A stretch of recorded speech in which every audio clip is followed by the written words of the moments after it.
Going right back to the beginning, John Harle got in touch with me because I'd written something on Brecht's War Primer, and he was interested in doing a production of it. Truly, I live in dark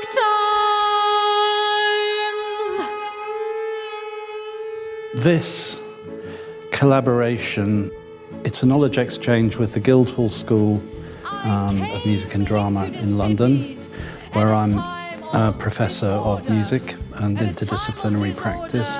When hunger rules.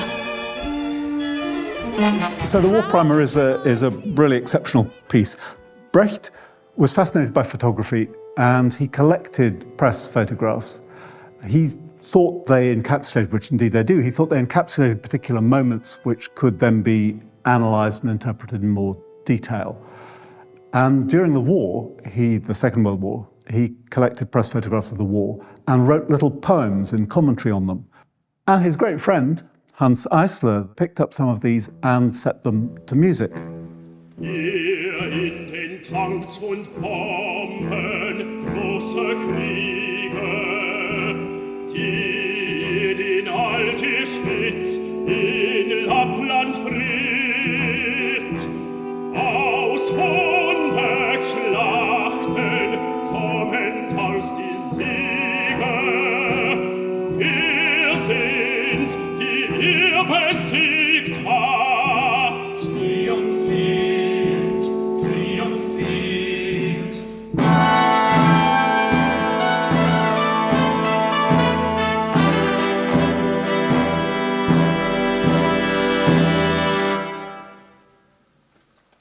It's also extraordinary because it calls for extraordinary forces. You need a band, you need a chorus, you need soloists. And once you've assembled all of that, it lasts for 11 minutes. Seven roses the rosebush has. How do we make this the centerpiece of something, and how do we use those resources, use those forces for something else? And that's when we started putting this program together. We've constructed it in a way that gives the students maximum exposure. We have arranged and commissioned, so we've arranged music from Brecht's own time for the same forces, and we've commissioned music from current students and young faculty at both Guildhall and Oxford. We've got Marc Almond producing what yesterday in the rehearsals was more or less the best performance of Surabaya Johnny I've ever heard. I was only a child when I met you. You came from the Burma Lagoon. You said, would you like a bit of travel? You promised me all but the moon. I asked you what you did for a living, and you swore, God's my witness to me, that you worked for the railroad people and would never ever follow the sea. You said a lot, Johnny, no, the word was true, Johnny. You betrayed me, Johnny, the moment we met. I hate your guts, Johnny, don't stand there grinning. Take that cigarette out of your mouth, you pig. Surabaya, Johnny, why did you treat me so wrong? Surabaya, Johnny, my God, and I do love you so. Surabaya, Johnny, why am I feeling so low? You have no heart, Johnny, and I do love you so. We included video because I think we do want it to be a contemporary, cross-discipline, interdisciplinary, multidisciplinary affair, and there's a lot of impact in those videos. and they're of Brecht poetry, and they're really not what you expect.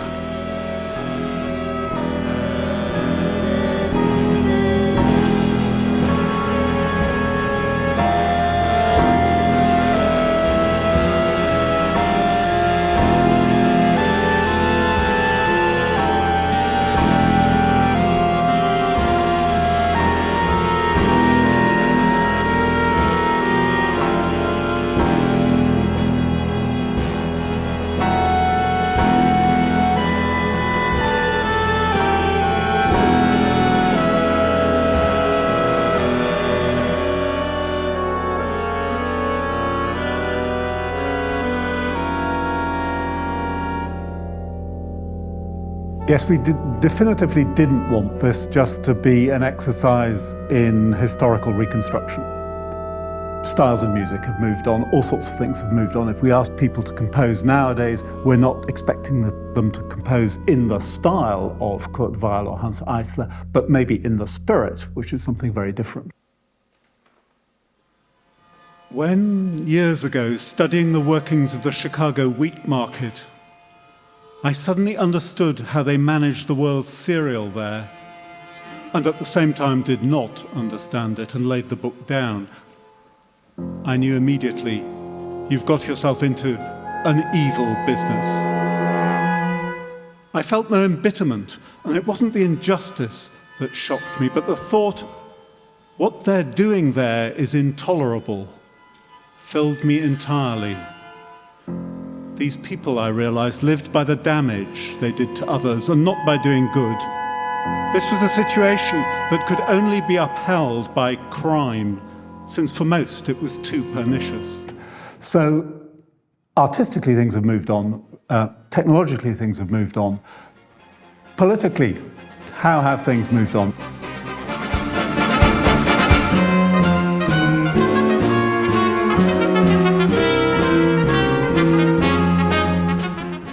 A lot of what we're saying is kind of universal. At the moment, there is a war in Europe, and the centerpiece of this evening's show is about war in Europe. And it's not just a lament about that, it's a very critical take. It invites you to reflect on how war is represented, what war means for people at all sorts of different levels. So there are huge resonances. It's regrettable that there are resonances, but we actually still live, or we live again, in a world which Brecht would have absolutely recognized. Not only the war, but also the excesses of capitalism, populist politics, all of these sorts of things which he wrote about and against in the 20s, 30s and 40s, we are experiencing again in Europe and in the States. So yes, I absolutely hope that this is a show with lots of resonances which will make people go away and think about where they are now and not just look back nostalgically on some past age.